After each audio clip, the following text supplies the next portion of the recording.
স্বাস্থ্য আর নিউট্রিশন পাবে, শরীরও স্ট্রং হবে, অল্প খেলেই পেট ভরে, ডাইজেশন ঠিক রাখে। MDH সোয়াটিন, আসল প্রোটিন। MDH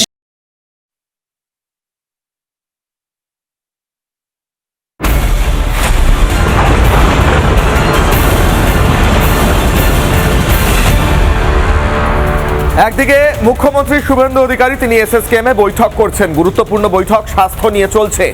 অন্যদিকে খানিকক্ষণ আগে যে বিরাট বড় ঘোষণা করেছেন মুখ্যমন্ত্রী শুভেন্দু অধিকারী, তাতে এক প্রকার গোটা রাজ্যের যত ক্রিমিনাল আছে, যত অপরাধী আছে, যত গুন্ডা আছে, যত তৃণমূলের গুন্ডা আছে, তারা ভয়ে কাঁপছে।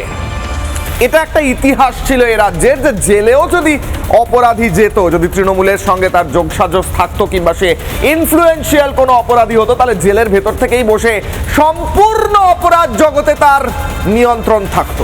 একটা ফোন দিয়ে দেওয়া হতো, স্মার্টফোন, দামি ফোন, একটা অথবা একাধিক, সেই ফোনের মাধ্যমে তোলা তোলা থেকে মার্ডার করানো সব কিছু চলতো জেলের ভেতর থেকে। বাইরে দেখানো হতো এই তো জেলে পুরে দিয়েছি অপরাধীকে, আসলে অপরাধী আরামে জেলের মধ্যে আরামে দিন যাপন করতো ফোন নিয়ে। উদাহরণ শেখ শাহজাহান। শেখ শাহজাহানের মতো সন্ত্রাসী গুন্ডা কুখ্যাত অপরাধী যে জেলে রয়েছে, সে জেলের ভিতর থেকেই সন্দেশখালী মা বোনেদের অত্যাচার চালাতো তার দলবল নিয়ে, এমনটা অভিযোগ করেছিলেন সন্দেশখালীর মা ও বোনেরা। একদিকে মুখ্যমন্ত্রী শুভেন্দু অধিকারী আজ ঘোষণা করলেন, একদিকে সেই সমস্ত ফোনগুলো বাজেয়াপ্ত করা হয়েছে প্রেসিডেন্সি জেল থেকে, 23টা ফোন বাজেয়াপ্ত হয়েছে, শাহজাহানের ফোনও রয়েছে সম্ভবত। এরপর বাকি সব জেল থেকেও সব ফোন বাজেয়াপ্ত হবে, এবং যারা ওদের ফোন সাপ্লাই করেছে এবং যারা ফোনে কথা বলেছে তারাও জেলে যাবে। আর অন্যদিকে সুশাসন আনতে এবং বেআইনি নির্মাণ রুখতে রাজ্যে চলছে বুলডোজার। যেগুলো বেআইনি নির্মাণ, যে নির্মাণ আইনের বহির্ভূত, সেগুলো ভাঙা পড়বে।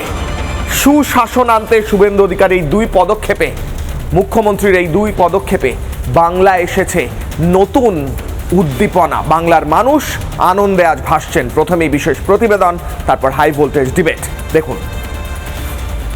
প্রেসিডেন্সি সংশোধনাগার থেকে গতকাল 23টি মোবাইল বাজেয়াপ্ত হয়েছে, যার মধ্যে একটি স্মার্টফোন, বাকিগুলো সবগুলোই কিপ্যাড ফোন। যে কারণের জন্য প্রেসিডেন্সি জেলের দুজন আধিকারিককে ইতিমধ্যে সাসপেন্ড করা হয়েছে গোটা ঘটনার জন্য। বাংলায় জেলে বসেই কুকর্ম করাটাই যেন স্বাভাবিক হয়ে উঠেছিল। জেলের মধ্যে বসেই সাগরেদদের নির্দেশ দিত শাহজাহান থেকে শুরু করে একের পর এক দাগি আসামি। জেলেরই একাংশের মদতে ফোনের মাধ্যমে চলতো এই অপরাধ চক্র। বাংলার দায়িত্ব নিয়েই এবার ঘুঘুর বাসা ভাঙা শুরু করলেন মুখ্যমন্ত্রী শুভেন্দু অধিকারী। প্রেসিডেন্সি সংশোধনাগার থেকে বাজেয়াপ্ত একাধিক মোবাইল ফোন, সাসপেন্ড করা হয়েছে দুই জেল আধিকারিককেও। আমরা কালকে ইভিনিংয়ে প্রিজনারদের রিলেটিভের কাছ থেকে ইনপুট পেয়েছিলাম যে প্রেসিডেন্সি জেলে হিউজ মোবাইল ফোন ইউজ করা হচ্ছে, ইনক্লুডিং স্মার্টফোন, এবং এর সঙ্গে জেল কর্তৃপক্ষ, নটোরিয়াস ক্রিমিনাল, তাদের একটা বড় নেক্সাস হয়েছিল, এবং আগের গভর্নমেন্টের যারা আগে সরকারে ছিলেন তাদের সাপোর্টও থাকতে পারে, আবার ক্যালাসনেসও থাকতে পারে। আজকে আমরা এই প্রেসিডেন্সি জেলের ঘটনায় দুজনকে সাসপেন্ড করছি। বাংলায় সুশাসন ফেরাবেন, ভোটের আগেই প্রতিশ্রুতি দিয়েছিলেন শুভেন্দু অধিকারী। মুখ্যমন্ত্রী হয়েই বঙ্গবাসীর জন্য সোনার বাংলা তৈরির পথে শুভেন্দু। নতুন বাংলায় অপরাধীদের ঠাঁই একমাত্র জেল। আমরা এটা করার মধ্য দিয়ে পশ্চিমবঙ্গের যত সংশোধনাগার আছে, জেল আছে, সেখানকার জেল কর্তৃপক্ষকে এবং আসামিদেরকে যারা সাপ্লাই করছেন এইসব ফোন বা ইত্যাদি, তাদেরকে কষান করতে চাই যে এই জিনিস আজকে এই মুহূর্ত থেকে 2 PM থেকে পশ্চিমবঙ্গে বন্ধ। বাংলায় বিজেপি সরকার এলে সোনার বাংলা তৈরির গ্যারান্টি দিয়েছিলেন খোদ প্রধানমন্ত্রী নরেন্দ্র মোদী। मैं आपको विश्वास दिलाता हूं, आपका एक वोट बंगाल के भविष्य के सुरक्षा की गारंटी बनेगा। প্রধানমন্ত্রী দেখানো পথেই এবার দুর্নীতি দমনে নেমেছেন মুখ্যমন্ত্রী। বাংলায় থাকবে না কোনো বেআইনি নির্মাণ। মাননীয় প্রধানমন্ত্রী বলেছেন খাবো না আর খেতে দেব না, এবং আমরা জিরো টলারেন্স টু করাপশন, এবং এই ইলিগাল অ্যাক্টিভিটি, ইলিগাল বাড়ি যেগুলো বানানো হয়েছে এগুলো বানাতে দেওয়ার পারমিশন দেওয়া উচিত হয়নি। টেবিলের তলায় ডিল হয়ে গেছে, কোটি কোটি টাকার ঘুষ পেয়ে আজকে এই ধরনের বিল্ডিং গুলো করতে দেওয়া হয়েছে। 15 বছরে তৃণমূলী অপশাসন শেষ হয়েছে, আর অপরাধীদের জামাই আদর নয়, স্পষ্ট করে দিয়েছেন মুখ্যমন্ত্রী। ভোট ব্যাংকের জন্য তোষণ দুর্নীতিও আর সহ্য করবে না এই নতুন বাংলা। রিপাবলিক বাংলা। মুখ্যমন্ত্রী শুভেন্দু অধিকারীকে স্যালিউট। গোটা বাংলা যে পদক্ষেপের জন্য অপেক্ষা করছিল সেই পদক্ষেপ উনি একে একে নিচ্ছেন। তার মধ্যে অন্যতম হচ্ছে এই শেখ শাহজাহানদের মতো নিকৃষ্ট সন্ত্রাসী গুন্ডারা জেলের ভিতর থেকে বসে যে নেক্সাস চালাতো, যে অপরাধ চালাতো, সেই অপরাধগুলোর শেষ হওয়া প্রয়োজন ছিল। শুভেন্দু অধিকারী তা করেছেন। প্রাক্তন মুখ্যমন্ত্রী মমতা বন্দ্যোপাধ্যায় তা করেননি তো একদিকে ঠিকই, বরঞ্চ বলা ভালো হয়তো তিনি এতে মদতই দিয়েছেন, এমনটাই বলছেন অনেকে। কারণ তিনি তো পুলিশ মন্ত্রীও ছিলেন, স্বরাষ্ট্র দপ্তর তার আন্ডারে ছিল, এই সমস্ত কিছু তো তার করার কথা ছিল। 15 বছরে করেননি, এই সরকার এসে 10 দিনের ভিতর করতে পারছে। শেখ শাহজাহান নিকৃষ্ট সেই মানুষ বলেও যাকে মনে করি না, সেই ব্যক্তি যে অত্যাচার চালিয়েছিল সন্দেশখালীর মায়েদের ওপর, সে জেলের ভিতর থেকে আবারও অত্যাচার চালানোর বহু প্রচেষ্টা করেছে, চালিয়েওছে। কি বলেছেন মুখ্যমন্ত্রী শুভেন্দু অধিকারী তার ব্যাপারে শুনুন। সন্দেশখালীর কুখ্যাত ক্রিমিনাল শাহজাহান সহ যারা জেলে বসে এখনো নেটওয়ার্ক চালাচ্ছেন, তাদের বিরুদ্ধেও কারা কর্তৃপক্ষকে with the help of Kolkata police এবং রাজ্য পুলিশ অবিলম্বে ব্যবস্থা নেওয়ার জন্য নির্দেশ জারি করা হচ্ছে। আর শেখ শাহজাহান বা জেলের ভিতর যারা বসে আছে ফোন নিয়ে, তাদের বিরুদ্ধেই শুধু ব্যবস্থা নয়, যে জেলের আধিকারিকরা এই ফোনগুলো সাপ্লাই করত তারাও সাসপেন্ডেড। আর শুধু তারাই নয়, আরে যে ফোন করছে সেও তো জানে যে একজন অপরাধীকে ফোন করছে, সেও তো অপরাধী, তারও জায়গা হবে গারদে, স্পষ্ট করলেন মুখ্যমন্ত্রী শুভেন্দু অধিকারী। দেখুন, প্রেসিডেন্সি জেলে হিউজ মোবাইল ফোন ইউজ করা হচ্ছে, ইনক্লুডিং স্মার্টফোন, এবং এর সঙ্গে জেল কর্তৃপক্ষ নটোরিয়াস ক্রিমিনাল, তাদের একটা বড় নেক্সাস হয়েছিল, এবং আগের গভর্নমেন্টের যারা আগে সরকারে ছিলেন তাদের সাপোর্টও থাকতে পারে, আবার ক্যালাসনেসও থাকতে পারে। গোটা রাজ্যের অপরাধীরা জেলের মধ্যেও তাদের অপরাধী নেটওয়ার্ক চালিয়ে যাচ্ছেন with the help of the A section of the ruler. আমরা এটা করার মধ্য দিয়ে পশ্চিমবঙ্গের যত সংশোধনাগার আছে, জেল আছে, সেখানকার জেল কর্তৃপক্ষকে এবং আসামিদেরকে যারা সাপ্লাই করছেন এইসব ফোন বা ইত্যাদি, তাদেরকে কষান করতে চাই যে এই জিনিস আজকে এই মুহূর্ত থেকে 2 PM থেকে পশ্চিমবঙ্গে বন্ধ। এই বক্তব্য শুনলেন বর্তমান মুখ্যমন্ত্রী শুভেন্দু অধিকারীর। এবার তফাৎটা দেখাই, ডিফারেন্সটা দেখাই।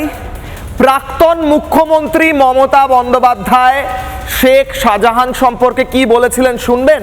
একদিকে শুনলেন বর্তমান মুখ্যমন্ত্রী শুভেন্দু অধিকারী, তিনি বলছেন যে কুখ্যাত ক্রিমিনাল সন্দেশখালী শেখ শাহজাহান, সেই শেখ শাহজাহান সম্পর্কে প্রাক্তন মুখ্যমন্ত্রী মমতা বন্দ্যোপাধ্যায় কি বলেছিলেন শুনুন। আগে টার্গেট শেখ শাহজাহান, ওকে টার্গেট করে ইডি ঢুকলো, তারপরেই সবাইকে বার করে দিয়ে তারপরে ওখানে আদিবাসী মাইনরিটিদের মধ্যে ঝগড়া লাগিয়ে দিল। আগে তো আমাকে জানতে হবে ব্যাপারটা কি, নাকি কাকে কার নিয়ে পালিয়ে গেল বলে আমিও পালাতে শুরু করলাম। তফাৎটা স্পষ্ট। বর্তমান মুখ্যমন্ত্রী শুভেন্দু অধিকারী বলছেন সন্দেশখালীর নটোরিয়াস ক্রিমিনাল শেখ শাহজাহান, আর প্রাক্তন মুখ্যমন্ত্রী মমতা বন্দ্যোপাধ্যায় বলেছিলেন শাহজাহানকে আসলে টার্গেট করা হচ্ছে, মানে শাহজাহান আসলে কিছুই করেনি। কিশলয়ের অগ্নিবাণের প্রথম প্রশ্ন, প্রথম অগ্নিবাণ, যেখান থেকে আজকের ডিবেটের প্রথম অংশে যাব। হাই ভোল্টেজ ডিবেট করব। জেলে বসে শাহজাহানদের ষড়যন্ত্রে ফুল স্টপ, বঙ্গে ফিরল সুশাসন, এটারই তো অপেক্ষা করছিল বঙ্গবাসী। প্রশ্ন করব, কিশলয়ের অগ্নিবাণ সন্ধ্যে 6টায় টিআরপি নিরিখে বাংলা টেলিভিশনের 1 নম্বর ডিবেট শোতে এই মুহূর্তে যারা আমার সঙ্গে উপস্থিত হয়েছেন, সর্বরী মুখার্জি বিজেপি বিধায়ক যাদবপুরের, দেবাশিস ধর বিজেপি বিধায়ক সোনারপুর উত্তর, অসীম সরকার আমার সঙ্গে রয়েছেন বিজেপি বিধায়ক হরিণঘাটার, রেখা পাত্র আমার সঙ্গে থাকবেন বিজেপি বিধায়ক হিঙ্গলগঞ্জের, সৌগত মণ্ডল ইউটিউবার, পপুলার ইউটিউবার আমার সঙ্গে রয়েছেন সর্বরিদি। দেবাশিস দা এর আগেও এসেছেন বিধায়ক হওয়ার পর, আপনি বিধায়ক হওয়ার পর এই প্রথম কিশলয়ের অগ্নিবাণে এলেন। এর আগে আমরা বহুবার একসঙ্গে শো করেছি, আপনাকে অনেক অনেক শুভেচ্ছা। এবং আপনাকে আজকে দেখে সত্যি আমি মন থেকে এত হ্যাপি যে আপনার এই লড়াইটার প্রতি আমার কুর্নিশ, কারণ অত্যন্ত কঠিন একটা সিট ছিল। এবার আসি টপিকে সর্বরিদি। আমার কথা হচ্ছে, শেখ শাহজাহান এর মতো ব্যক্তিরা, গুন্ডারা জেলে বসে অপরাধ সংঘটিত করত। 15 বছর ধরে প্রাক্তন মুখ্যমন্ত্রী কিচ্ছু করে উঠতে পারেননি। 10 দিনের মধ্যে এই সরকার করছে, বর্তমান মুখ্যমন্ত্রী করছেন, আপনারা করছেন, মানে এটা করা পসিবল ছিল, করা হয়নি ইচ্ছে করে। বলুন দিদি। না বিষয়টা হচ্ছে যে তুমি বললে যে করেননি, না করতে চাননি, কারণ উনি অপরাধীদেরকে সংগঠিত করেই তো সরকার চালাতেন। ওনার সরকারটা তো ছিল অপরাধীদের সংগঠিত করে সরকার, ফলে গোটা পশ্চিমবঙ্গ তার জন্য সাফার করেছে। আমরা দেখেছি সন্দেশখালী, আমরা দেখেছি একের পর এক, মানে অভয়া তো শুধু একজন অভয়া নয়, গোটা রাজ্য জুড়ে অভয়াদের মিছিল দেখেছি আমরা। এমনকি নেত্রীকে এও বলতে শুনেছিলাম যে 8টার পরে মেয়েরা বাইরে থাকবে কেন, মেয়েরা ঘরে ঢুকে যান, কারণ 8টার পরে ওনার সমস্ত দাঁত নখ বের করা, সমস্ত জীবজন্তুরা বাইরে বেরিয়ে যায়, তাই মেয়েদের ঘরে ঢুকে যাওয়া উচিত। মানুষ একেবারে দিয়েছে, মানুষ যে উত্তর ওনাকে দিয়েছে, ওনার মানে আর যতদিন ওনার জীবন এবং ওনার অতীত চারণ উনি করবেন, উনি বুঝবেন যে মানুষকে উনি 15 বছর ধরে প্রতারিত করেছেন, সেই মানুষ ওনাকে কি উত্তর দিয়েছে। সর্বরিদি, আপনার যাদবপুর কনস্টিটুয়েন্সি যদিও একটা হাই প্রোফাইল কনস্টিটুয়েন্সি, এমন প্রচুর জায়গা আছে যেখানে মানে অপরাধ সংগঠিত হয়, বেশ কিছু জায়গা আছে। মানে এর আগের সরকারের, তার আগের সরকারের নেতৃত্বেই হতো এক প্রকার, সেই নেতারাই করতো। আমি ইউনিভার্সিটির নাম তো বললামই না, এগুলো আপনাকেও কন্ট্রোল করতে হবে দিদি এবার, মানে মানুষ প্রত্যাশা নিয়ে ভোট দিয়ে 100 বার করতে হবে নয়, করছি। মানে বারবার আমাদের রাজ্য সভাপতি সাংসদ মাননীয় সৌমিক ভট্টাচার্য মহাশয় আপনাদের চ্যানেলেও একাধিকবার উনি বলছেন যে এই যে 4 ঘন্টায় মুখে আবির মেখে হাতে পতাকা নিয়ে যে সকল তৃণমূলের দুষ্কৃতকারীরা প্রাণ বাঁচাবার স্বার্থে বিজেপি হয়ে গিয়ে যে তাণ্ডব চালাচ্ছেন, গত 4 তারিখ রেজাল্ট বেরোনোর পর থেকে 12টার পর তুমি বিশ্বাস করতে পারবে না কিশলয়, আজ অবধি স্বস্তি নেই।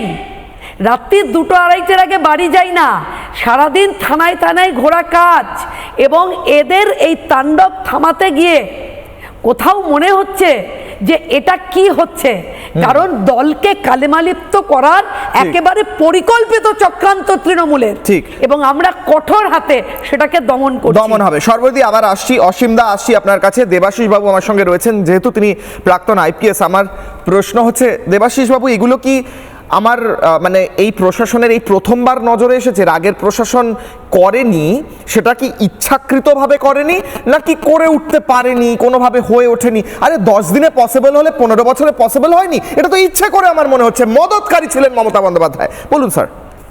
মমতা ব্যানার্জি প্রথমবার সরকারে আসার পরে কি করতে গেছিলেন, ভবানীপুর থানা থেকে কিছু অপরাধীদের ছাড়িয়ে নিয়ে এসেছিলেন যাদের পুলিশ অ্যারেস্ট করেছিল, এবং ছাড়ানোর পরে উনি কি বলেছিলেন যে আমি গুন্ডাদের কন্ট্রোল করি। তার মানে প্রথম ন্যারেশনটা কি তৈরি হলো আপনি স্পষ্ট হয়ে যায়। পার্কস্ট্রিটের কাণ্ড, উনি নির্যাতিতা, তার পরিচয় যাই হোক না কেন, নির্যাতিতার পাশে না দাঁড়িয়ে একজন নারী হয়ে নারীকে অসম্মান শুধু করলেন না, যে ল্যাঙ্গুয়েজটা দিয়েছিলেন ওটা কোনো সভ্য সমাজে ওটা ন্যারেশন হতে পারে না। এখান থেকে শুরু হচ্ছে যাত্রা। তারপরে প্রত্যেকটি ঘটনা আপনাকে বুঝতে হবে মুখ্যমন্ত্রী নিজেই এই সমস্ত কিছুর সমস্ত ইনস্ট্রাকশন ওনার থেকে এসছে। ক্রিমিনাল মাইন্ড সেট নিয়ে যে মানে রাজ্যের সর্বোচ্চ গদিতে বসে, সে এর থেকে কোনো ভালো কাজ করতে পারে না। 2 নম্বর হচ্ছে তিনি এমন একটা ক্লোজ সার্কিট বানিয়েছিলেন, তার মধ্যে বেশ কিছু মানে আধিকারিক ছিলেন, পুলিশ আধিকারিক ছিলেন। সব থেকে বড় নাম হচ্ছে রাজীব কুমার, ঠিক আছে। উনি দায়িত্ব নিয়ে যে মানে ধরুন ডিস্ট্রাকশন অফ এভিডেন্স থেকে আরম্ভ করে বিভিন্ন কাকে বিরোধী দলের বা সাধারণ মানুষ যে প্রতিবাদ করেছে, প্রতিরোধ করেছে, তাদের কী করে ফাঁসানো যায়, তারপরে পোস্ট পোল ভায়োলেন্স, তার আগে বিভিন্ন অন্য রকমের কেস, আজকে তারপরে শেষ হলো কি ওই ফাইল চুরি, ঠিক আছে। তো যত রকমের পশ্চিমবঙ্গে চুরি হয়েছে, মদত কে করেছে, অভয়ার কেসে এভিডেন্সকে ডিস্ট্রয় করেছে পুলিশ। বিনীত গোয়েল আজকে সাসপেন্ড হয়েছে, ইন্দিরা বা অভিষেক আমার আন্ডারে চাকরি করেছে, ইন্দিরার সাথে আমি একসাথে মানে ডিআইজি হওয়ার আগে যে ট্রেনিংটা হয় সেটা করেছি। দুর্ভাগ্যজনকভাবে এরা কিন্তু খুব খারাপ অফিসার কেউ নয়, এদেরকে পুরো সিস্টেম নষ্ট করেছে। মমতা ব্যানার্জিকে সাথ দিতে গিয়ে আর একটু ভালো পোস্টিং এর মানে লোভে। আর সব থেকে বড় কথা 2021-এ স্যার একটা আমি কোশ্চেন করি অ্যাডিশনাল। আপনি বলছেন যে এরা কাজটা করেছে বটে, আসলে করানো হয়েছে, তাহলে তো এই সাসপেনশনটা এনাফ নয়, তাহলে তো এই 3টে পুলিশের সাসপেনশন এনাফ নয় স্যার। বলছি সব থেকে বড় কথা হচ্ছে দেখুন এই প্রত্যেকটা অফিসার, কারণ সংবিধানকে শপথ নিয়ে বিশেষ করে আইপিএস অফিসাররা আইনের বাইরে গিয়ে কোনোদিন কাজ করতে পারে না। যদি করে থাকে আজ না হলে কাল তার সাজা হবেই। আমাকে 2021-এর পরে এত হেকেল করেছে, কিন্তু আমি মানে আমি কপি বুক স্টাইলে চলেছিলাম, আমি আইনের বাইরে গিয়ে একটা কাজও করিনি, সেই জন্য আমি আপনার সামনে বসে আছি, আমার একটা চুলও স্পর্শ করে নিতে পারিনি। কিন্তু এরা যেটা করেছে এটা এক প্রকারের ক্রিমিনাল অ্যাক্ট। আপনি অপরাধকে চাপা দেওয়া, উল্টো যারা অপরাধী তাদেরকে কিভাবে বাঁচাবেন, উল্টো যারা নিরপরাধ, যারা আপনার এগেনস্টে মানে কোনোভাবে আওয়াজ তুলবে তাদের কি করে ফাঁসাবেন, এই যে যদি এই পরম্পরা চলতে থাকে এবং তার জন্য যদি একটা পুরো সিস্টেমকে সাজিয়ে আর আপনাকে একদিকে করে দেওয়া হয় যে তোমরা যত পারো গিয়ে মানে বিভিন্ন দুর্নীতির সাথে যুক্ত থাকো এবং মানে শয়ে কোটি টাকা তোমরা মালিক হয়ে যাও, এবং অন্যদিকে গিয়ে তোমরা যা ইচ্ছা তাই করে বেড়াও। আরেকটা যেটা আপনি দেখাচ্ছেন এরপরে নিশ্চয়ই আসবে জেলের র্যাকেটটা, এটা আমি বলবো এটা আরো ভয়ঙ্কর। আমি আসছি দেবাশিস দা, ওই নিয়ে আমি আসছি। দেবাশিস ধর এতক্ষণ বলছিলেন আসলে পিছনে কি চলছিল। আমি অসীম সরকারের কাছে যাই। অসীম বাবু, আমাদের কিন্তু একটা গোঁসা রইল, আপনার আজকে স্টুডিওয়ে আসার কথা ছিল, আপনি আজকে ব্যস্ততার কারণে আসতে পারলেন না, আমরা কিন্তু অপেক্ষা করব আপনাকে এই স্টুডিওয়ে চাই কিশলয় অগ্নিবাণে। আমি প্রশ্ন করছি অসীম বাবু, আমার কথা হচ্ছে এই অপরাধ মানে যেটা বলছিলেন দেবাশিস বাবু যে ক্রিমিনালরা সরকার চালাচ্ছিল, মানে একদম হাইয়েস্ট সিটে একজন ক্রিমিনাল বসে আছে, তার নিচে যারা বসে আছে তারা ক্রিমিনাল, মন্ত্রিসভা ক্রিমিনাল, পুলিশগুলো যারা কাজ করছে তারা ক্রিমিনালের আন্ডারে কাজ করছে। আমার প্রশ্ন হচ্ছে এই গোটা সিস্টেমটা 15 বছর ধরে চলেছে, আমরা সেটা ভোগ করেছি, আমার উপরেও অ্যাটাক হয়েছে, বহু মানুষকে বিভিন্নভাবে এই ভয়ঙ্কর সরকারের মুখে পড়তে হয়েছে, এদের দমনের মুখে পড়তে হয়েছে, এবার মুক্তি মিলেছে, এবার পদক্ষেপ হচ্ছে। অসীম বাবু নমস্কার। সর্বপ্রথম আমি আর বাংলাকে অসংখ্য ধন্যবাদ জানাই যে তারা চোখে চোখ রেখে কথা বলে এসেছে বলে আজ মানুষের মনের কথাগুলো মানুষ শুনতে পেয়েছে, বুঝতে পেরেছে, বাংলার পরিবর্তন এসেছে। দেখুন, প্রয়াত প্রধানমন্ত্রী ইন্দিরা গান্ধীকে যখন তার বডিগার্ড গুলি করে মেরেছিল, একজন সেখানে স্পট ডেথ হয়েছিল, আরেকজন বেঁচে ছিল। তার যখন ফাঁসির হুকুম হয়েছিল তার সঙ্গে কেহর সিংয়েরও ফাঁসির হুকুম হয়েছিল এবং কেহর সিংকেও ফাঁসি দেওয়া হয়েছিল। অর্থাৎ তিনি ছিলেন মাস্টার মাইন্ড। এই ক্রিমিনালদের মাস্টার মাইন্ড হচ্ছেন প্রাক্তন মুখ্যমন্ত্রী মমতা বন্দ্যোপাধ্যায়। তিনি সমস্ত ক্রিমিনালদের পরিচালনা করতেন। আমি বারবার বলে এসেছি ওনার একটাই মাত্র শক্তি, সেটা হচ্ছে সন্ত্রাস, উগ্রপন্থীদের নিয়ে চলা আর কিছু পুলিশ, এইগুলোকে যদি সরিয়ে দেওয়া যায়, মমতা ব্যানার্জি ভ্যানিশ। এবার কেন্দ্রীয় সরকার সেটা দেখিয়ে দিল। স্বরাষ্ট্র মন্ত্রণালয় এবং আমাদের মাননীয় ইলেকশন কমিশনার পুলিশকে দূরে রেখে আজকে ভোট করিয়ে এবং একটা মাছি বলতে দেওয়া হলো না ভিতরে। এই জন্যই তো ওনার বুকে জ্বালা। একই ইলেকশন এইরকম হবে তো কখনো ভাবিনি। এই জন্য মাস্টার মাইন্ডকে ধরা উচিত আগে। উনি আর্যিকর কাণ্ডে সারা রাত কেন জেগেছিলেন, কার সঙ্গে কথা বলেছিলেন, প্রমাণ লোপাটের জন্য সিপির সঙ্গে কি বলেছিলেন, এবং কেনই বা তার চিফ হুইপকে দিয়ে, বিধানসভার চিফ হুইপকে দিয়ে সেই মা মণিকে জ্বালিয়ে ফেলা হয়েছিল। এগুলো তদন্ত হবেই। আজকে 10 দিনের মধ্যে যেটা হচ্ছে, উনি 15 বছরে সেটা পারেননি। আজকে যদি তৃণমূল সরকার আবার আসতো তাহলে যে কি হতো করতে চাননি। ঠিক ছোট্ট একটা গানের মধ্যে বলতে চাই আমি, শুনবেন আপনারা? হ্যাঁ শুনবো, এরপরে রেখাদির কাছে যাবো, তার আগে আবার অবশ্যই শুনবো। বলুন স্যার, এটা প্রয়োজন। তারপরে গাইবো কি? হ্যাঁ হ্যাঁ অসীম বাবু, এরপর রেখাদির অপেক্ষা করছেন, আপনার কাছে 2 লাইন শুনেই আমি যাব রেখা পাত্রর কাছে। আচ্ছা, হ্যাঁ। যদি নির্মমতা বাংলায় আবার ক্ষমতা পেল, যদি নির্মমতা বাংলায় আবার ক্ষমতা পেল, ওরে কত যে বিজেপি কর্মী, ভাবি কত যে বিজেপি কর্মী সারা বাংলায় হইত ক্ষমতা পেল, যদি নির্মমতা বাংলায় আবার ক্ষমতা পেল। 21 সালে দেখলো সবাই তৃণমূলের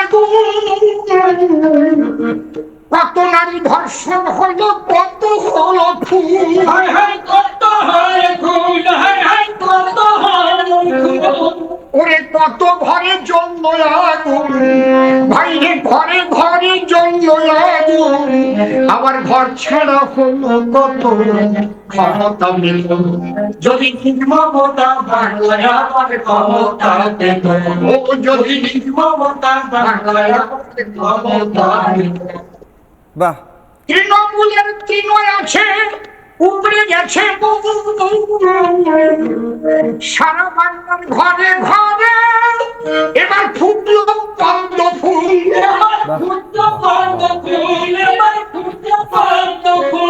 সবাই সুগন্ধে তাই হলো আগুন, সবাই সুগন্ধে তাই হলো আগুন, একটাও জনতা হয় নিহত, যদি ক্ষমতা পেত, যদি মমতা বাংলায় আবার ক্ষমতা পেত, যদি মমতা বাংলায় আবার ক্ষমতা পেত। অসাধারণ অসাধারণ। আমি এখানে স্টুডিওয়ে প্রত্যেকে হাততালি দিচ্ছেন, অসীমদা অসাধারণ। আমি প্রত্যেকটা লিরিক্স শুনছিলাম এবং সত্যি তাই, মানে ভয়ঙ্কর পরিস্থিতি হতে পারতো যদি এই তৃণমূল সরকার আবার ফিরতো, যেগুলো হয়নি। আমি রেখাদির কাছে যাব, রেখা পাত্র আমার সঙ্গে রয়েছেন, যিনি প্রকৃতপক্ষে এই সমস্ত ঘটনা শেখ শাহজাহানের সন্ত্রাসের ভুক্তভোগী। আজকে মুখ্যমন্ত্রী শুভেন্দু অধিকারী বললেন নটোরিয়াস ক্রিমিনাল শেখ শাহজাহান সহ যারা জেলের ভেতর বসেই নেক্সাস চালাতো তাদের দিন শেষ। রেখাদি, রেখা পাত্র। অবশ্যই তাদের দিন শেষ, কেননা আমরা তো অপেক্ষা করছিলাম, কিন্তু সত্যি আমরা আন্দোলন করে আমরা এই দিনটা দেখতে পেতাম কিনা আমরা ঠিক জানি না। আজকের হয়তো আন্দোলনের থেকে আজকে আমাদের ভারতীয় জনতা পার্টি আমাদের এবং আমাদের সম্মান করে এবং আমাদের এই পার্টিতে আমাদেরকে সম্মানে আমাদেরকে একটা জায়গা করে দিয়েছেন বলে হয়তো সম্ভব যে এই শেখ শাহজাহানের পতন সম্ভব হচ্ছে, না হলেও হতো না কখনো। এই তৃণমূল থাকলে হয়তো শেখ শাহজাহান জেলের বাইরে ঘুরে বেড়াতো।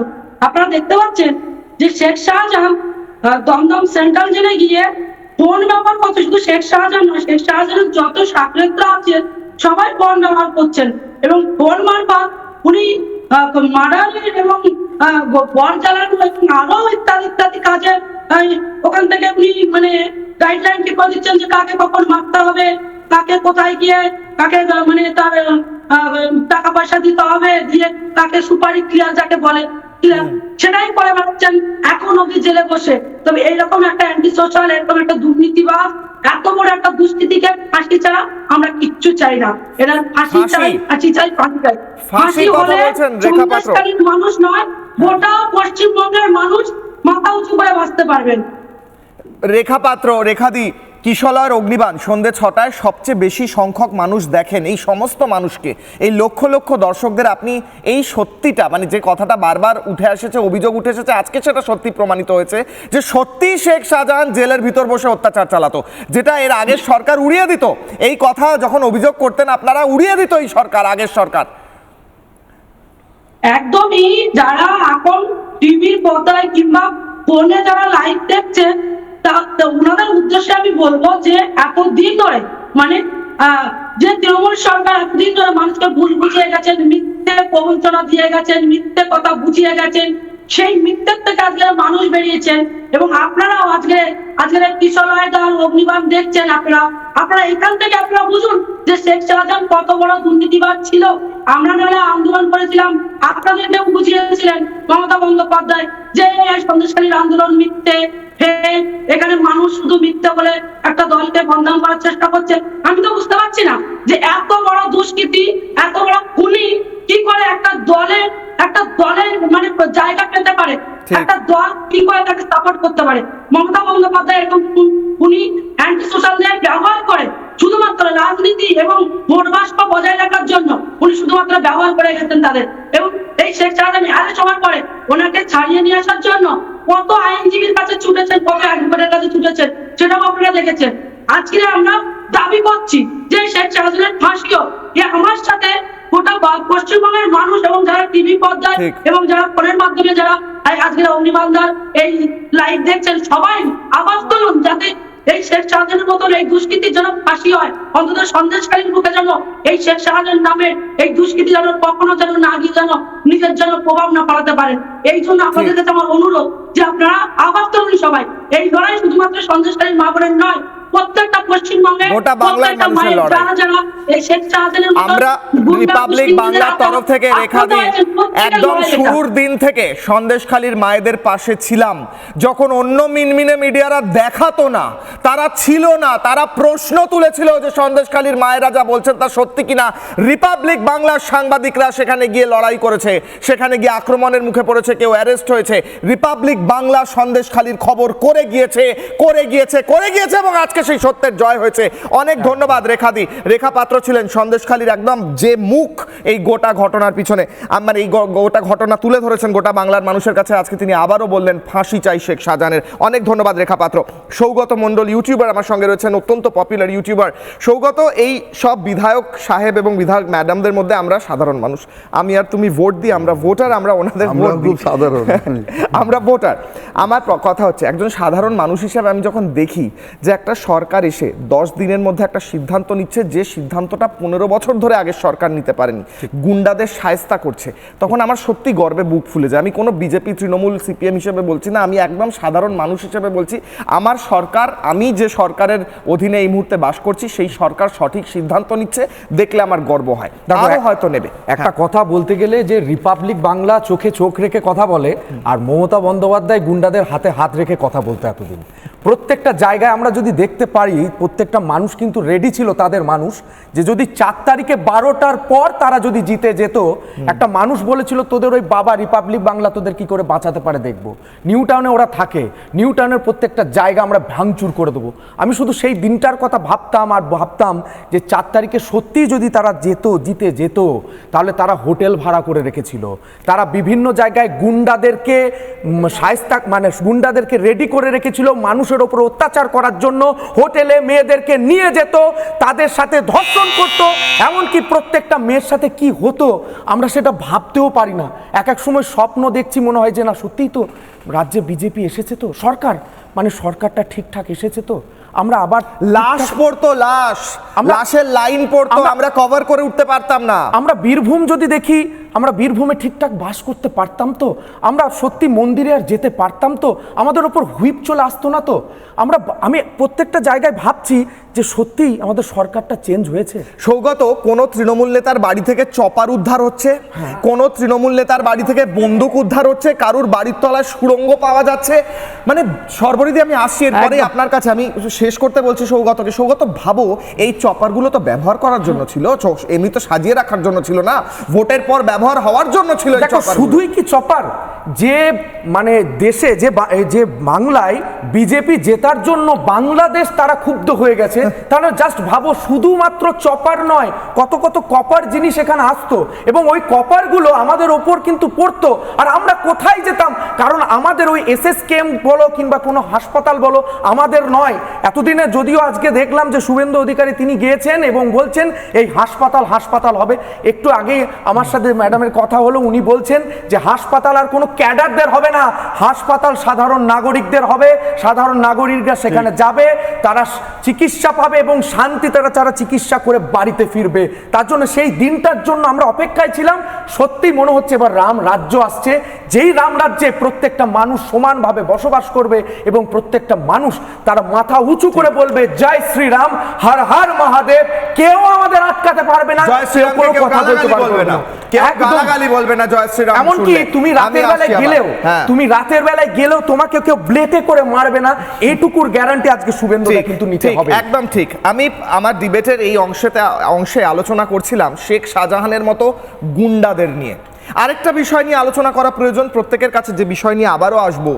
আমার প্রশ্ন হচ্ছে, এ রাজ্যে যেটা আগেও প্রয়োজন ছিল, বেআইনি নির্মাণ ভাঙতে বুলডোজার, একদম যে জিনিসটার জন্য বাঙালি অপেক্ষা করেছিল, কিন্তু বারবার বলা হচ্ছিল যে না এটা উত্তরপ্রদেশ নয়, এখানে বুলডোজার চলবে না। কেন?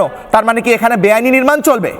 এটা উত্তরপ্রদেশ নয়, উত্তরপ্রদেশের সুশাসনের বিষয়গুলো এখানে আনা যাবে না, তার কারণ এই জায়গায় অনুপ্রবেশ ঘটাতে তৃণমূল সরকার সাহায্য করতে বলে এখানে বেআইনি নির্মাণ করে বাংলাদেশি অনুপ্রবেশকারীরা আরাম করে থাকবে বলে এখানে বুলডোজার চলতে দেওয়া যাবে না, এমনটা পরিকল্পনা ছিল।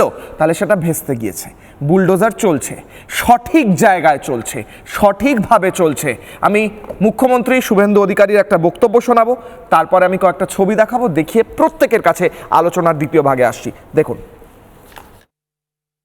আমাদের পৌর নগর উন্নয়ন সচিবকে নির্দেশ দেওয়া হয়েছে একদিনের মধ্যে ওই অবৈধ স্ট্রাকচার ভেঙে ফেলার জন্য কেএমসির উদ্যোগে কলকাতা পুলিশের সাহায্য নিয়ে, এবং একইভাবে কেএমসি কে বলা হয়েছে এই ধরনের অবৈধ বিপজ্জনক কারখানাগুলিতে জলের লাইন কেটে দেওয়ার জন্য। আমরা এতে জিরো টলারেন্সের নীতি নিচ্ছি। যারা সতর্ক হতে চান সতর্ক হয়ে যান, যারা বেআইনি কাজকর্ম করছেন তাদেরকেও আমরা সংশোধিত হতে এবং এই ধরনের কাজ থেকে বিরত থাকার জন্য কড়া নির্দেশিকা এবং পরামর্শ দিচ্ছি। এবার দ্রুত কয়েকটা ছবি দেখাই। কলকাতা শহরে, জেলায়, বিভিন্ন জায়গায় বেআইনি নির্মাণ ভাঙতে বুলডোজার চলেছে। তিলজলায় বুলডোজার চলেছে। কখন চলেছে আর কেন চলেছে? বেআইনি একটি কারখানায় আগুন লেগে দুজনের প্রাণ চলে গিয়েছে। সংখ্যালঘু সম্ভবত, তাদের প্রাণ যাওয়ার পর প্রয়োজন ছিল না যে বাকিদের প্রাণটা বাঁচানোর জন্য এটা ভেঙে দেওয়া। এর বিরুদ্ধে যারা প্রতিবাদ করছেন, যারা আদালতে গিয়ে বলছেন বুলডোজার কেন চলছে, তারা চান এরকম আরও সংখ্যালঘুদের প্রাণ চলে যাক। তারা আসলে সংখ্যালঘু দরদির বেশে সংখ্যালঘুদের শত্রু হতে চান। আর শুধু সংখ্যালঘু কেন, গোটা রাজ্যের যে কোনো ধর্মের, যে কোনো বর্ণের যে মানুষই অপরাধ করবেন বা বেআইনি নির্মাণ করবেন, সেখানে বুলডোজার চলবে, সেখানে বুলডোজার চলছে। কিশলয় অগ্নিবাণের দ্বিতীয় প্রশ্ন, দ্বিতীয় অগ্নিবাণ প্রশ্ন করছি আমি আপনাদের স্ক্রিনে। আমার দ্বিতীয় প্রশ্ন, আমি কিশলয় প্রশ্ন করছি, আমার দ্বিতীয় অগ্নিবাণ, দ্বিতীয় প্রশ্ন স্ক্রিনে। বুলডোজারেই কি অবশেষে শায়েস্তা হচ্ছে বেআইনি নির্মাণের কারবারিরা, যেটা অনেক আগে হওয়া প্রয়োজন ছিল? ফিরবো আলোচনায়। সর্বরিদি, আপনার কনস্টিটিউশনে প্রচুর বেআইনি নির্মাণ, বুলডোজারের প্রয়োজন আছে তো? আছে তো, নেই? আমার একটা মনে পড়ছে, নায়ক সিনেমাটা দেখেছিলে কিশলয়, অনিল কাপুরের? আমার শুভেন্দুদাকে সেই ফরম্যাটে দেখতে পাচ্ছি, যে 10 দিনের মধ্যে একদম নেমে পড়েছে নোংরা পরিষ্কার করতে, নোংরা ধুতে নেমে পড়েছেন আমার মুখ্যমন্ত্রী, এবং গোটা রাজ্য তাকে সহযোগিতার জায়গায় দাঁড়িয়ে পড়েছে। গোটা রাজ্যের মানুষ চেয়েছিলেন এই নোংরা পরিষ্কার হবে, এই অবৈধ নির্মাণ বন্ধ হবে, জেলের ভেতর থেকে বসে নেটওয়ার্ক চালানো যাবে না, এই প্রত্যেকটা কাজ আজকে শুভেন্দু অধিকারী করছেন, নায়কের মতন করে করছেন এবং গোটা রাজ্য তাকে স্যালুট করছে। আমি নিজেকে গর্ব অনুভব করছি, নিজেকে গর্বিতভাবে মনে করছি যে আমি তার এই বিধানসভার অভ্যন্তরে একজন অনুগত সৈনিক এবং আমি আমার কাজটুকু মন দিয়ে করব যাতে আমার জন্য আমার মুখ্যমন্ত্রী গর্বিত হন। সর্বরিদি যাদবপুরে বুলডোজার চাই তো, কিছু কিছু জায়গায় বেআইনি নির্মাণ আছে তো, 109 নম্বর ওয়ার্ডে চাই 109 নম্বর ওয়ার্ডে চাই।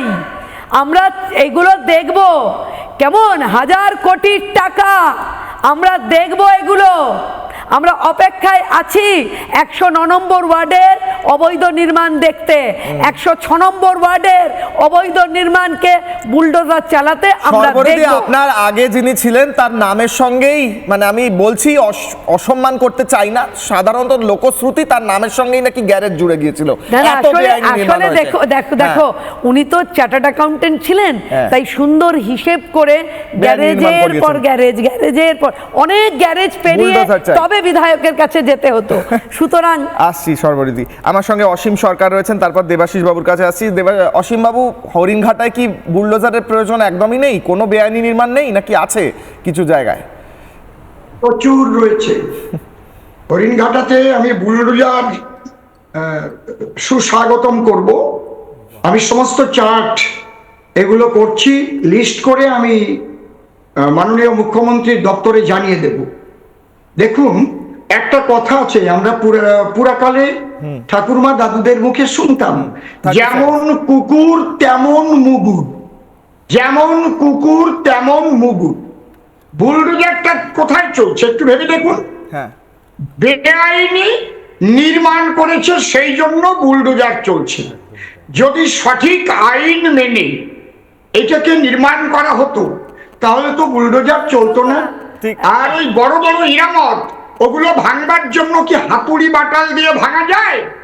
ওখানে বুলডোজারেরই দরকার বাবা।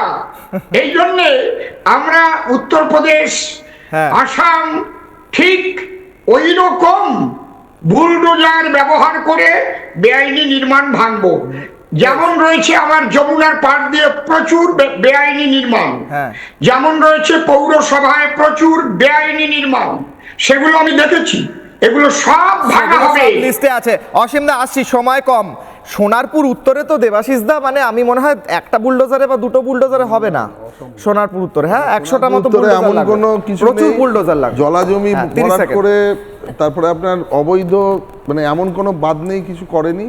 তো মমতা ব্যানার্জির খুব প্রিয় বিধায়িকা ছিলেন, তার হাজব্যান্ড যত রকম ক্রিমিনাল নেটওয়ার্ক চালানো যায় চালিয়ে গেছেন। আমার শুধু এর সঙ্গে একটাই অ্যাড করার ইস্যু আছে যে দেখুন, যারা করেছে তারা তো মানে বুলডোজার দিয়ে সেগুলো ভাঙা হবে, কিন্তু আসল যারা এগুলো করিয়েছে, ঠিক আছে, দীর্ঘদিন ধরে করিয়েছে সেই মাথাগুলো, আবার বলছি সব নদী যেমন সমুদ্রে মেশে, আপনি মাথা গিয়েও একজনকেই পাবেন, সেটা হচ্ছে মমতা ব্যানার্জি। তার থেকে বড় ক্রিমিনাল কেউ নেই। তার যে পারিষদরা বসে যে মানে ক্রিমিনাল নেটওয়ার্ক, এটা শুধু একটা জিনিসের নেটওয়ার্ক না, সবকটা নেটওয়ার্ক তৈরি করেছে, মানে বিভিন্ন সেগমেন্টে আপনি ভাগ করতে পারেন। এদের এগেনস্টে কিন্তু এমন এক্সাম্পলারি পানিশমেন্ট হওয়া দরকার যাতে ভবিষ্যতে আর কেউ কোনোভাবে পশ্চিমবঙ্গের বুকে আইন ভঙ্গ করে এমন একটা সিস্টেম না চালাতে পারেন, এমন একটা বলতে পারেন নেটওয়ার্ক না তৈরি করতে পারেন, যেটা থেকে আমাদের ভাঙতে গিয়ে এত বড় মানে বলতে পারেন এই মহাযুদ্ধ জিতে এসে মহাজঙ্গল আজকে পরিষ্কার করতে হয়। আমরা সেই দিনের জন্য ওয়েট করছি। আমি একটা ছোট্ট প্রশ্ন করছি, মানে আমি তারপরেই সৌগতকে দিয়ে শেষ করব। আমার কথা হচ্ছে, কালীঘাটেও যদি বেআইনি নির্মাণ থাকে, কালীঘাটের মন্দিরের কথা বলছি না একদমই, আশপাশের যে জায়গাগুলো বেশ কিছু জায়গায় দেখি আমরা 35টা প্লটের কথা শুনি, এই সেই কথা শুনি, সেখানেও বুলডোজার প্রয়োজন পড়লে চলবে তো? হ্যাঁ, আচ্ছা, এটা চলবে তো? যেদিন এটা হবে, প্রথম আমি যাব, মানে প্রথম দায়িত্বটা আমি বুলডোজারের সামনেই থাকবো। ওটা কোথায় কোথায় ভাঙতে হবে লিস্ট দিয়ে যাবো, কোনো চিন্তা করবেন না। সৌগত, একদম কনক্লুডিং কমেন্ট। বুলডোজার বাবা একদিকে রয়েছেন, এখানে কি বুলডোজার দাদা বলতে পারি আমরা? মানে যেগুলো প্রয়োজন সেগুলো তো ভাঙতেই হবে। সৌগত, সাধারণ মানুষ তো তাই চান, কেন বেআইনি নির্মাণ থাকবে? 30 সেকেন্ড। দেখো, কলকাতার ভেতরেও শান্তিনিকেতন আছে, তো সেই শান্তিনিকেতনও যদি শান্তি না থাকে তাহলে সেখানেও মনে হয় একটু বুলডোজার দাদার একটু যাওয়া প্রয়োজন। কারণ তার বাড়ির ভেতরে যদি কেউ মনে করো বাংলাদেশি বসে বাস করে, সে কি চাইবে তার বাংলাদেশি বিনা পারিশ্রমিকে কোনো কিছু না দিয়ে তার বাড়ির ভিতরে রাখতে? সে চাইবে না, সে তখন তাকে উৎখাত করবে। তেমন বাংলাটা কারো বাপের রাজত্ব নয়। বাংলার প্রত্যেকটা জায়গায় যারা ইলিগাল কনস্ট্রাকশন করে রেখেছে তাদেরকে এবার সরে যেতে হবে। প্রথম কথা শুভেন্দু অধিকারী বলেছেন, ভাই তোমরা যারা এতদিন 15 বছর ধরে সুবিধা নিয়ে বসে আছো তারা এবার কিন্তু দূর হাঁটো। যদি দূর না হটে তাহলে ভাঙবে, তাহলে ভাঙা হবে। দুটো বিষয়, জেলের ভিতরে থেকে কোনো অপরাধ সংগঠিত করা যাবে না, কোনো অপরাধ জেলের ভেতর বাইরে কোথাও থেকেই করা যাবে না। আর বেআইনি নির্মাণ করে সেখানে আমার অধিকার বলে বসে থাকবো, সেটাও হবে না। বুলডোজার প্রয়োজন পড়লে চলবে, সে বুলডোজার দাদা বলুন আর যাই বলুন না কেন, বুলডোজারের যখন প্রয়োজন পড়বে, কোথাও একটা, কোথাও দুটো, কোথাও 50টা, কোথাও 100টা, প্রয়োজন পড়লে কালীঘাটের আশপাশেও চলবে। একটু অপেক্ষা করুন। ছোট্ট বিরতির পর ফিরছি বড় ব্রেকিং নিয়ে, দেখতে থাকুন রিপাবলিক বাংলা।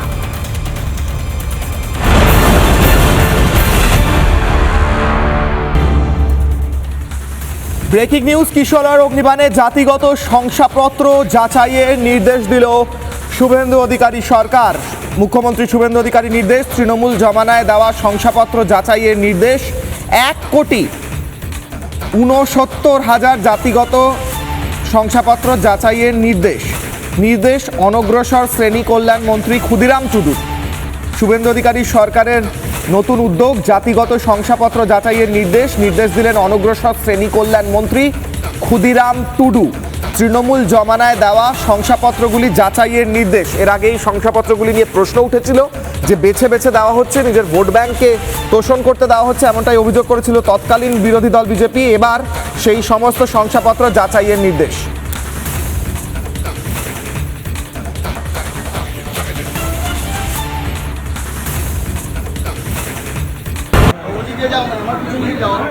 ডক্টর শারদত্ত মুখার্জি আমি দেখতে পাচ্ছি, তার সঙ্গেই রয়েছেন আরও একাধিক বিধায়ক রয়েছেন। মুখ্যমন্ত্রী শুভেন্দু অধিকারী বেরিয়েছেন এসএসকেএম হাসপাতাল থেকে, বৈঠকের পর বেরিয়েছেন।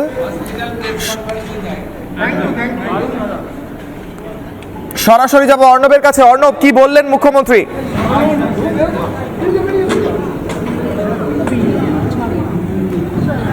অর্ণব, দেখো তিনি বৈঠকের পর বেরোলেন, তার সঙ্গে রয়েছেন ইন্দ্রনীল খাঁ সহ আরও একজন চিকিৎসক বিধায়ক। তারাও কিন্তু মুখ্যমন্ত্রীর সাথে উপস্থিত ছিলেন। এছাড়াও উপস্থিত ছিল যারা স্বাস্থ্য দপ্তরের কর্তারা। তবে বৈঠক শেষে তিনি কিন্তু কিছু বলেননি, তার কারণ হচ্ছে হসপিটাল এরিয়া যেহেতু এবং সেখানে স্বাস্থ্য দপ্তর নিয়ে যেহেতু বৈঠক হয়েছে, তাই কোনো রকমভাবেই কিন্তু কোনো বিষয় অর্থাৎ হাসপাতালের মধ্যে যে সাংবাদিক সম্মেলন তিনি করবেন না, সেটা কিন্তু তিনি পরিষ্কার জানিয়ে দিলেন। এবং এই মুহূর্তে হাসপাতাল ছেড়ে কিন্তু বেরিয়ে যাচ্ছেন মুখ্যমন্ত্রী, এবং মুখ্যমন্ত্রীর কিন্তু যে কনভয়, সেই কনভয় কিন্তু বেরিয়ে যাচ্ছে। অর্থাৎ তার যে বৈঠক ছিল স্বাস্থ্য দপ্তরের যারা কর্তারা ছিল, যা বিভিন্ন মেডিকেল কলেজের যে সমস্ত অধ্যক্ষরা ছিল, তাদের সাথে কিন্তু তিনি বৈঠক করেন। দীর্ঘ সময় ধরে এই বৈঠকের যে প্রক্রিয়া, সেই প্রক্রিয়া চলে এবং তারপর অবশেষে কিন্তু এই মুহূর্তে যারা স্বাস্থ্য অধিকর্তা, তাদের সাথে বৈঠক শেষে মুখ্যমন্ত্রী তিনি কিন্তু এসএসকেএম চত্বর ছাড়লেন। এবং তার স্বাস্থ্য দপ্তরের বিষয়ে কিন্তু একাধিক বিষয় সম্বন্ধে কিন্তু আজকে এই বৈঠকে আলোচনা হয়েছে। বেশ, মুখ্যমন্ত্রী বেরোলেন এসএসকেএম থেকে এবং স্বাস্থ্য নিয়ে একাধিক আলোচনা হয়েছে, একাধিক সিদ্ধান্ত হয়ে থাকতে পারে এবং তারই সঙ্গে একাধিক চিকিৎসক বিধায়করাও ছিলেন এবং অন্যান্য আধিকারিকরা ছিলেন। এসএসকেএম হাসপাতাল থেকে বেরোলেন মুখ্যমন্ত্রী শুভেন্দু অধিকারী। সেই ছবি রিপাবলিক বাংলায় লাইভ, কিশোর অগ্নিবাণে, যেখানে দেখা যাচ্ছে মুখ্যমন্ত্রী শুভেন্দু অধিকারী বেরিয়েছেন এবং এসএসকেএম হাসপাতালে যেমনটা অর্ণব জানাচ্ছিল, একাধিক বিষয় বৈঠক হয়েছে, আলোচনা হয়েছে। স্বাস্থ্য রিলেটেড, হেলথ ডিপার্টমেন্টের রিলেটেড আলোচনা হয়েছে, স্বাস্থ্য দপ্তরের বিষয় আলোচনা হয়েছে এবং যে চিকিৎসক বিধায়করা রয়েছেন বিজেপির, তাদেরকেও সঙ্গে রেখেছিলেন মুখ্যমন্ত্রী শুভেন্দু অধিকারী। তিনি বেরিয়ে গেলেন এসএসকেএম হাসপাতাল থেকে। এসএসকেএম হাসপাতালে 1 ঘন্টা আগে প্রবেশ করেন শুভেন্দু অধিকারী, এবার বেরোলেন তিনি বৈঠকের পর।